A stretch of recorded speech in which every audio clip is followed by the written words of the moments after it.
Hello बच्चों, मैं education मित्र पीके और दोस्तों आज इस हम वीडियो लेक्चर के अंदर बात करने वाले हैं कुछ इम्पोर्टेंट क्वेश्चन एनसीईआरटी में।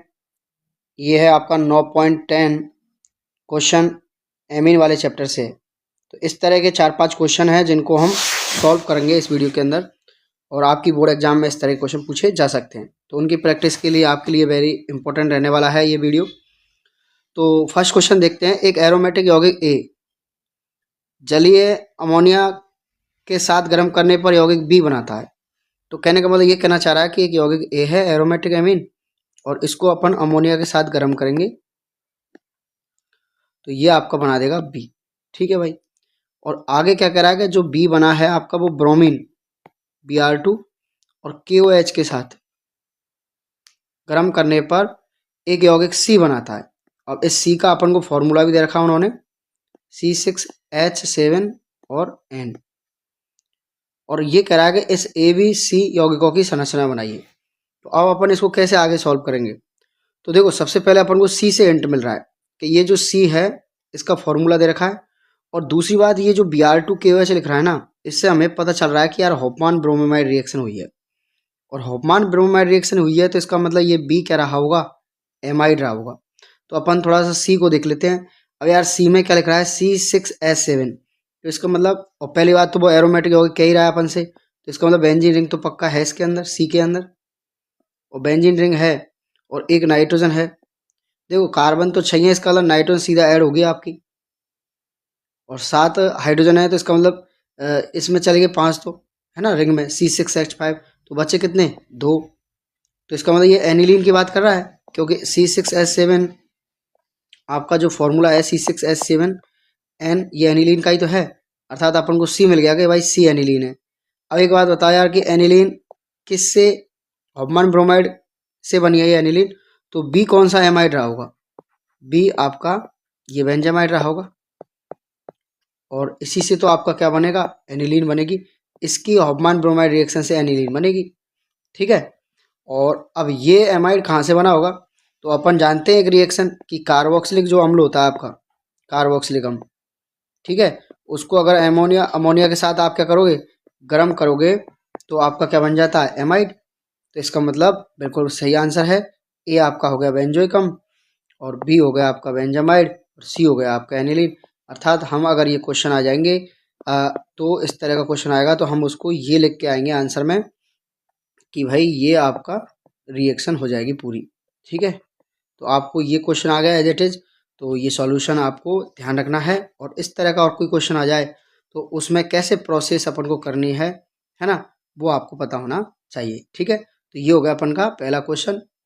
और नेक्स्ट क्वेश्चन देखते हैं। अच्छा ये क्या कर रहा था, ABC यौगिकों की संरचना एवं इनके IUPAC नाम लिखिए। तो इसका तो बेंजोइक अम्ल हो जाएगा, इसका बेंजामाइड हो जाएगा और इसका एनिलीन, ये इनके IUPAC नाम है। ठीक है दोस्तों। अब हम नेक्स्ट क्वेश्चन देखते हैं 8.10। ये है आपका एल्डिहाइड कीटोन वाले चैप्टर का और ये कह रहा है कि एक कार्बनिक यौगिक जिसका अनुसूत्र क्या है, C9H10O है।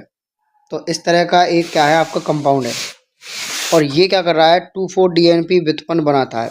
तो इसे लाइन से हमें पता चल रहा है कि ये जो भी कार्बनिक यौगिक है ना, इसमें आपका कार्बोनिल ग्रुप तो होगा। और कार्बोनिल का मतलब इसमें एल्डिहाइड भी हो सकता है और कीटोन हो सकता है क्योंकि ये 2,4-DNP व्युत्पन्न बनाता है।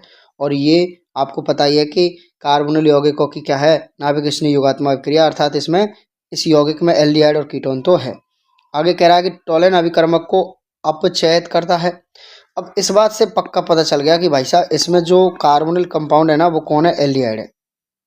ठीक है। अर्थात इसमें CHO है।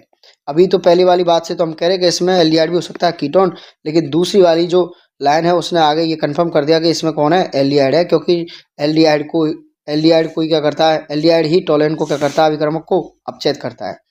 फिर ये आगे कह रहा है कि कैनिजारो अभिक्रिया देता है।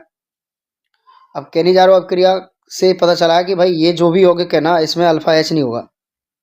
भाई एल्डिहाइड तो है इसमें और जो भी हो एल्डिहाइड वाला यौगिक है ना इसमें अल्फा H नहीं होगा। इन 3 बातों से अपन को ये बात पता चली है।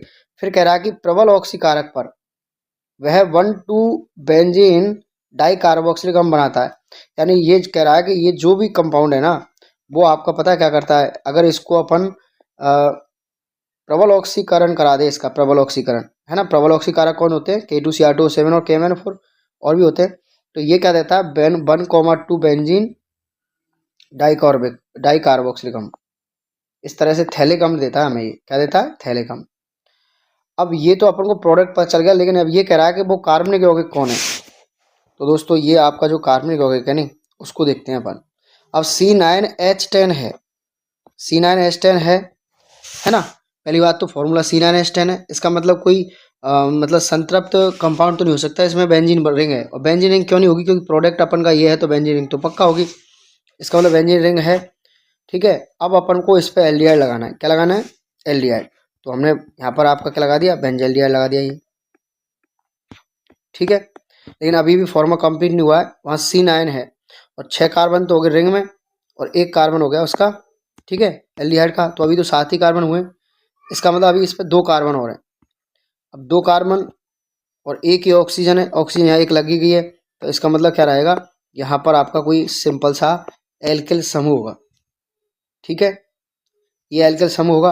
अब आप देख सकते हो फॉर्मूले को कि C9 तो 6 कार्बन तो हो गया आपके रिंग में और एक 7 और एक ये एक 7 और ये 8 हो गया और एक ये 9 हो गया और एक ही ऑक्सीजन। तो कुल मिला कंपाउंड सही है बिल्कुल। अब आप देख सकते हो सारी बात फिट हो रही है इस कंपाउंड के ऊपर।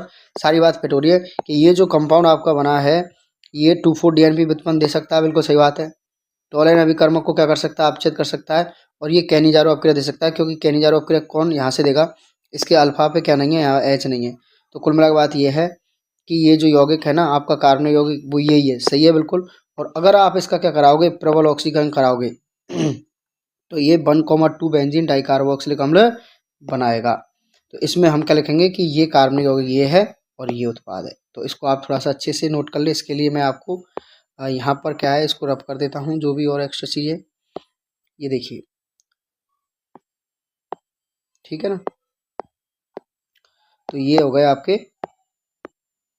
ये हो गया आपका मतलब वो कंपाउंड और ये है आपका प्रोडक्ट। तो बिल्कुल इसका आंसर ये होगा। इस क्वेश्चन का आंसर क्या है कि वो कार्बनिक यौगिक ये है जिसका फॉर्मूला क्या है? C9H10O। ठीक है दोस्तों। अब देखते हैं हम नेक्स्ट क्वेश्चन। दोस्तों अपन बात करते हैं हम नेक्स्ट क्वेश्चन की 8.11। ठीक है। तो इसमें देखते हैं अपन कि एक कार्बनिक यौगिक क्या है। ठीक है भाई, एक कार्बनिक यौगिक क्या है आपका? क्या उसका आपको क्या दे रखा है? अनुसूत्र भी दे रखा है C8 और H16 और O2। बहुत बढ़िया। तनु सल्फ्यूरिक अम्ल के साथ जल अपघटित करने के उपरांत एक कार्बनिक यौगिक ख देता है। यानी कि ये पहले क्या देता है? एक ख एवं अच्छा एक तो कार्बोक्सिलिक अम्ल ख देता है और एक अल्कोहल क्या देता है? गै। कुल मिला के नहीं, ये जल अपघटन के बाद क्या देता है? जल अपघटन कराएंगे इसका तो 2 यौगिक दे रहा है ख। और ये ख तो कार्बोक्सिलिक अम्ल है और ये गै क्या है? अल्कोहल। ठीक है। तो यहीं से हमें एक हिंट मिल गई कि एक कार्बोक्सिलिक अम्ल है और एक अल्कोहल है जल अपघटन से। तो इसका मतलब ये क्या रहा होगा? एक एस्टर रहा होगा। सिंपल सी बात है कि एस्टर के जल अपघटन से हमें क्या मिलता है? कार्बोक्सिलिक अम्ल और अल्कोहल। बहुत बढ़िया। अब ये कह रहा है कि गै को क्रोमिक अम्ल के साथ ऑक्सीकृत करने पर ख प्राप्त होता है। अगर इस गै का अगर आप क्रोमिक अम्ल के साथ क्या कर दो? ऑक्सीकरण, तो दोबारा से ख मिल जाएगा। और सिंपल सी बात है कि कोई भी अल्कोहल है ना, अल्कोहल उसका हम क्रोमिक अम्ल से है ना, क्रोमिक अम्ल के साथ जब क्या कराते हैं? हम ऑक्सीकरण कराते हैं। वैसे तो CrO3 के साथ में क्या ले लेते हैं यहाँ पर? H2SO4 जौन सविकर्मक। तो यहाँ पर अपन को क्या मिल जाता है? सीधा अल्कोहल से क्या मिल जाता है? कार्बोक्सिलिक अम्ल मिल जाता है। ठीक है, क्रोमिक अम्ल इस तरह से। अब देखिए आगे कि जो गै है आपका उसके निर्जलीकरण से गै के निर्जलीकरण से क्या मिलती है आपको? ब्यूटवनीन मिलती है। अगर इसी गै का अगर आप निर्जलीकरण कराते हैं तो आपको क्या मिलती है? ब्यूटवनीन। तो ठीक है भाई, अभी मैंने ये तो एग्जाम्पल लिया है, ये कोई गै नहीं है। ठीक है, मैंने तो ऐसे एग्जाम्पल लिया था कि कार्बोक्सिलिक अम्लों में बदल जाता है सीधा अल्कोहल। ठीक है। अब ये कह रहा है कि गै के निर्जलीकरण पर क्या मिलता है? ब्यूटवनीन देता है। इससे हमें फिर अब यहाँ से हिंट मिल जाएगी कि गै क्या है। इसको हटा देते हैं पूरे को अपन। इधर देखिए, ये कह रहा है कि गै के निर्जलीकरण से, गै के निर्जलीकरण से अगर आप इसका निर्जलीकरण कराओगे, निर्जलीकरण के बहुत सारे हमारे कारक हैं। H2SO4 है, सांद्र H2SO4, H3PO3 सॉरी H3PO4 है। तो इसके निर्जलीकरण से हमें ब्यूटवनीन मिल रहा है। तो ब्यूटबनीन का मतलब हो गया CH3CH2 CH double bond CH2, ये ब्यूटबनीन मिल रहा है। तो सिंपल सी बात है कि ब्यूटबनीन मिल रहा है तो ये अल्कोहल क्या रहा होगा, ये अल्कोहल सिंपल सा आपका ये रहा होगा CH3CH2 और CH2OH ब्यूटेनॉल, क्योंकि इसी के निर्जलीकरण से ये मिल सकता है। तो इसका मतलब हमें गैप पता चल गया। अब दूसरे एक बात बताओ, 4 कार्बन तो अल्कोहल में है, तो कार्बोक्सिलिक अम्ल में भी 4 कार्बन रहे होंगे, क्योंकि यहाँ फॉर्मूले में क्या है हमारे में 8 कार्बन है। तो अब हम दिमाग लगा सकते हैं कि आपका ख क्या रहा होगा, तो ख हमारा रहा होगा CH3 CH2 CH2 और COOH, 4 कार्बन का कार्बोक्सिलिक अम्ल। और अब ये तो कार्बोक्सिलिक अम्ल है और ये अपन का अल्कोहल है, तो इन दोनों का एस्टर क्या रहा होगा, तो एस्टर भी हम बता सकते हैं यहाँ से। एस्टर क्या रहा होगा CH3 C double bond sorry CH2 CH2 और तुम्हारा वापस से C double bond O CH2 CH2 और CH2 और CH3, दोनों अल्कोहल और कार्बोक्सिल हमको ऐड कर दिया। अब आप फॉर्मूले को देख लो कि एडजस्ट हो रहा है कि नहीं। 1 कार्बन 2 कार्बन 3 4 5 6 7 और ये 8 कार्बन है, और ऑक्सीजन के लो 3 और 2 5 और 2 7 और 2 9 और 2 11 और 2 13 और 3 16 और 2 ऑक्सीजन, बिल्कुल सही बात है। अब मैं इसको क्लियरली यहाँ पर इसका सॉल्यूशन लिख देता हूँ कि इसका सॉल्यूशन आप बोर्ड के एग्जाम में कैसे लिख के आओगे, ठीक है ना। ये देखिए, ये आपका जो यौगिक है के है ना, ये क्या रहा होगा दोस्तों, ये रहा होगा CH3 CH2 CH2 C double bond O और O CH2 CH2 CH2 CH3, ये वाला एस्टर रहा होगा। और इस एस्टर के जल अपघटन से, ठीक है, यहाँ अपन तनु क्या ले रहे हैं, सल्फ्यूरिक अम्ल, तनु सल्फ्यूरिक अम्ल ले रहे हैं, या मैं H2SO4 लिख दूँ। इसके जल अपघटन से आपको क्या मिलेगा, ख और ग, CH3 CH2 और COOH, क्योंकि अपन को पता है कि एस्टर के जल अपघटन से क्या मिलता है, कार्बोक्सिलिक अम्ल और अल्कोहल, और वो आगे अपन से कह भी रहा है, ठीक है, CH2 और ये OH, ये हो गया आपका ख और ये हो गया आपका ग। और वो आगे कह रहा है कि ग को क्रोमिक अम्ल के साथ तनुकृत करने क्रोमिक अम्ल के साथ ऑक्सीकृत करने पर ख मिलता है, तो वो उसकी रिएक्शन लिखने की जरूरत नहीं है, ठीक है, वो कंफर्मेशन के लिए दिया है। अब ये कह रहा है ग के निर्जलीकरण से, जब इसका निर्जलीकरण करेंगे आप निर्जलीकरण से, तो आपको क्या मिल जाएगा, ब्यूटबनीन CH3CH2 single bond CH double bond CH2, ये ध्यान रखना, ब्यूटबनीन कह रहा है वो। तो ये इसका आपको जो है आंसर लिख के आना है, ठीक है दोस्तों। 6.21 ये कह रहा है कि प्राथमिक एल्किल हैलाइड C4H9Br के, तो हमें यहाँ पर क्या दे रखा है और उसका फॉर्मूला भी दे रखा है क्या, C4H9 और Br, ठीक है। ये कह रहा है कि एल्कोहलिक QH के साथ अभिक्रिया करके यौगिक ख देता है, तो हम यहाँ पे क्या ले लेंगे, एल्कोहलिक QH ले लेंगे, और ये यौगिक क्या दे रहा है हमारे लिए, ख दे रहा है, ठीक है। फिर कह रहा है कि यौगिक ख HBr के साथ अभिक्रिया से यौगिक ग देता है, तो यहाँ पर हम HBr से अभिक्रिया करा रहे हैं, तो यौगिक हमें क्या मिल रहा है, ग मिल रहा है, जो कि यौगिक क का समावयवी है, बहुत बढ़िया। जब यौगिक क की अभिक्रिया सोडियम धातु से होती है तो यौगिक घ बनता है, और इसकी जब सोडियम धातु से कराएंगे ना, तो यहाँ पर एक यौगिक घ बन रहा है, क्या बन रहा है, घ, और जो उसका फॉर्मूला भी दे रखा है C9H18, जो कि ब्यूटिल ब्रोमाइड की सोडियम धातु से बने अभिक्रिया से उत्पाद से भिन्न है, तो यौगिक क की संरचना, मतलब ये कह रहा है, कंडीशन दे रहा है कि ये जो घ है ना, वो ब्यूटिल ब्रोमाइड की अभिक्रिया से बने यौगिक से भिन्न है, ठीक है भाई, ये कहना चाह रहा है।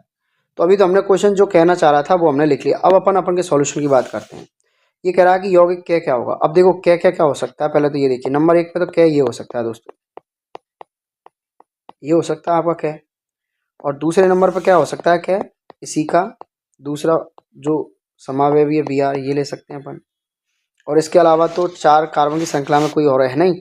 और तीसरा क्या हो सकता है, 3 कार्बन की श्रृंखला ले हम और यहाँ लगा दे 1 कार्बन, और इस तरह से यहाँ पर एक Br लगा दें, ये हो सकता है। अब इन तीनों में से कौन सा है क्या, वो हमें कंफर्म करना पड़ेगा। तो अब आप देखिए जरा थोड़ा सा कि अगर हम इसको क्या मानते हैं, तो ये खुद क्या है, ये एन ब्यूटिल ब्रोमाइड ही तो है। और वो जो कह रहा है ना आगे कि जो इस कै के सोडियम धातु की अभिक्रिया से बनने वाला जो उत्पाद घै है वो क्या नहीं है, ब्यूटिल ब्रोमाइड की अभिक्रिया से बना जो उत्पाद होगा वो नहीं है। तो कुल मिला के ये लाइन ये कहना चाह रही है कि ये जो आपका कै है वो ये नहीं हो सकता, क्योंकि अगर ये हो गया तो घै आपका सही बैठेगा नहीं, इसका मतलब ये आपका नहीं है। तो अब दूसरे वाले को देख लेते हैं, दूसरे वाले को चेक करते हैं कि क्या ये हो सकता है क्या। उसके लिए पहले अपन को ये रफ करना पड़ेगा, ठीक है नहीं। इधर देखिए, दूसरे वाले के कंफर्मेशन के लिए चेक कर लेते हैं कि दूसरा वाला हो सकता है क्या। पहला वाला नहीं है तो इसको हटा देते हैं, दूसरे वाले को देखते हैं दूसरे वाला है क्या। तो दूसरे वाले में देखिए, दूसरे वाले की पहले तो एल्कोहलिक क्यूएच के साथ अभिक्रिया कराइए। इसकी किसके साथ कराइए, एल्कोहलिक क्यूएच के साथ अभिक्रिया कराइए। तो आपको पता है क्या मिलेगा, अपन को मिलेगा एल्कीन। तो ये वाली एल्कीन मिल जाएगी हमें। और आप अगर आप इसकी HBr के साथ अभिक्रिया कराइए, HBr के साथ, तो अपन को पता है कि HBr के संग कराएंगे तो मार्कोनिकोव नियम से अपन को HBr ऐड हो जाएगा। यहाँ कार्बन और यहाँ पे Br लगा लो, चाहे इस पे लगा लो, बात तो एक ही है, यहाँ H लग जाएगा। अब चक्कर ये है दोस्तों कि ये जो आपका कै था और ये जो आपका गै बना है ये समावयवी होने चाहिए थे, क्योंकि वो क्या कह रहा है कि यौगिक गै देता है जो कि कै का समावयवी है। समावयवी कहाँ, ये तो सेम हो गए दोनों ही, गै और कै क्या हो गए, सेम हो गए। इसका मतलब ये आपका दूसरे वाला भी नहीं हो सकता। तो अब बचा अपन के पास तीसरे वाला, तो इसका सॉल्यूशन देखते हैं अब अपन। और यही सही है कि ये जो कै है वो ये होगा जो मैंने तीसरा लिखा है ना यहाँ पर। तो अब आपको बोर्ड में कैसे लिख के आना है वो देखिए जरा। ये आपका जो कै है ना वो क्या होगा, वो होगा CH3 और यहाँ पे CH2Br, ठीक है। अब आप इसकी क्या करिए, एल्कोहलिक क्यूएच के साथ अभिक्रिया करिए। एल्कोहलिक क्यूएच के साथ आप इसकी रिएक्शन करेंगे तो आपको मिलेगा CH3 और यहाँ पर आपका बन जाएगा क्या, CH3 और यहाँ डबल बॉन्ड CH2, ठीक है। अब आप इसके HBr के साथ रिएक्शन करिए। तो HBr के साथ रिएक्शन करेंगे तो आपका बनेगा मार्कोनिकोव नियम से, जहाँ हाइड्रोजन ज़्यादा है वहाँ तो हाइड्रोजन लग जाएंगे, ये हो जाएगा CH3 और ये हो जाएगा Br। और अब आप देखिए कि ये जो यौगिक गै है, गै वो कै का क्या है, कै का क्या है, बिल्कुल समावयवी है, स्थिति समावयवी है। इसमें यहाँ लग रहा है और इसमें 2 नंबर पर लग रहा है, ठीक है। अब ये कह रहा है कि इस कै की आप क्या करिए, सोडियम धातु के साथ रिएक्शन करिए। सोडियम धातु के साथ रिएक्शन करेंगे तो आपको पता ही है कि ये जो Br है, अब सोडियम धातु के साथ रिएक्शन का मतलब है बुर्ज रिएक्शन, और बुर्ज रिएक्शन में ऐसे ही सेम 2 कंपाउंड क्या है ऐड हो जाएंगे। तो यहाँ पर बन जाएगा आपका CH3 CH और ये तुम्हारा CH3 और ये CH2 और सेम रिपीट हो जाएगी, यही सेम टू सेम यूनिट। और यहाँ पे आपका CH और ये CH3 और ये CH3, तो ये कंपाउंड बनेगा आपका। और इसका फॉर्मूला बता रहा है वो C8H18, जो कि आपका बैठ रहा है देखो, 1 कार्बन 2 कार्बन 3 4 5 6 7 और ये 8। और आप हाइड्रोजन काउंट कर सकते हो, 3 3 3 6 7 और 2 9 और 2 11 और 1 12 और 3 15 और 3 18। तो ये आपका करेक्ट आंसर हो जाएगा। ये कंपाउंड जो बना है वो आपका क्या है, घै है, ठीक है। तो बच्चों अब अपन देखते हैं एक को एग्जाम्पल है आपका NCERT में सॉल्व्ड, क्वेश्चन नंबर है 8.4। तो इसका बड़ा सा क्वेश्चन दे रखा है और इसका सॉल्यूशन भी दे रखा है, सॉल्व्ड है एग्जाम्पल में। तो अपन देख लेते हैं इसको एक बार, इसको एक बार देखना जरूरी है बोर्ड एग्जाम से पहले। एक कार्बनिक यौगिक A जिसका आपको आणविक सूत्र दे रखा है C8H8O। अब इस फॉर्मूले को देखते ही आप समझ गए होंगे कि ये क्या है, एरोमेटिक यौगिक होगा, क्योंकि हाइड्रोजन इतनी कम है ना, इसलिए। ये क्या करता है, 2,4 डाई नाइट्रोफिनॉल फेनिल हाइड्रोजिन, जो कि क्या होता है आपका 2,4 DNP, है ना।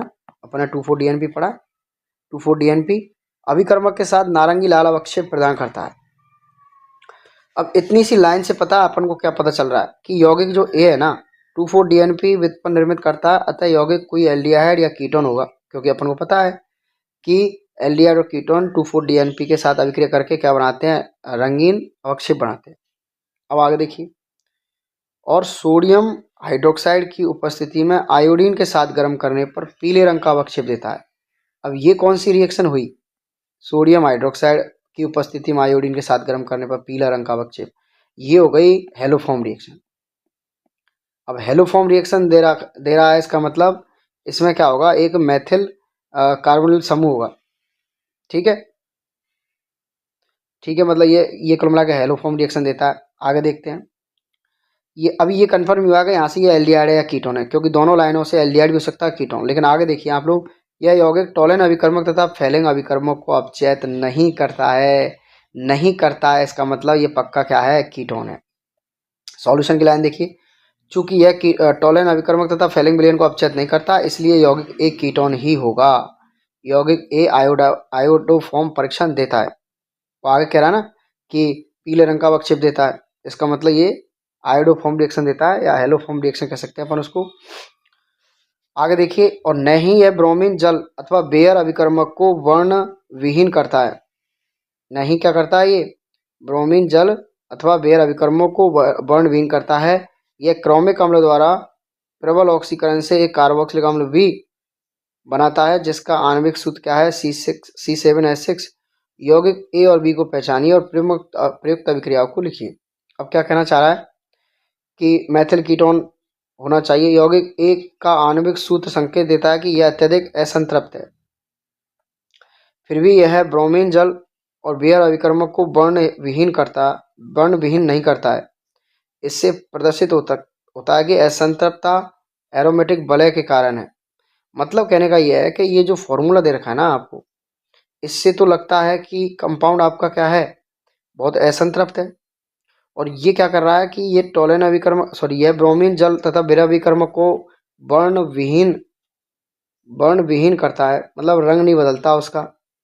अब दोस्तों ये एक परीक्षण होता है असंतृप्तता का। जो असंतृप्त यौगिक होते हैं ना, वो ब्रोमीन जल और बेयर अभिकर्मक को क्या कर देते हैं, मतलब उसका रंग बदल देते हैं, रंगीन कर देते हैं उसको, ठीक है ना, रंग बदल देते हैं।